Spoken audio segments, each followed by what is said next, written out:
Hala, sige dalay. Another day, another beans dito sa Cafe Barista. Ngayong araw, kasama ko si Carlo at siya ang barista, ako ang kitchen. Ganito nga pala ang setup namin kapag may umorder ng pagkain at inumin. Para mas matuto kaming mapabilis ang production, gayon na rin sa service para hindi naman mainip si customer.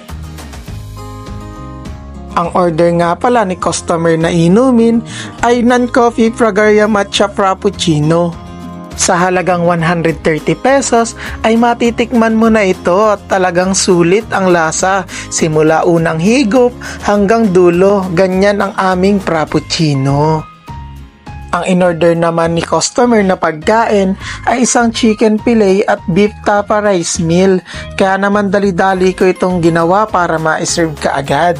Ang presyo nga pala ng chicken fillet rice meal ay 85 pesos at ang beef tapa rice meal ay 100 pesos. Dito lang yan sa Cafe Barista, kaya subok na.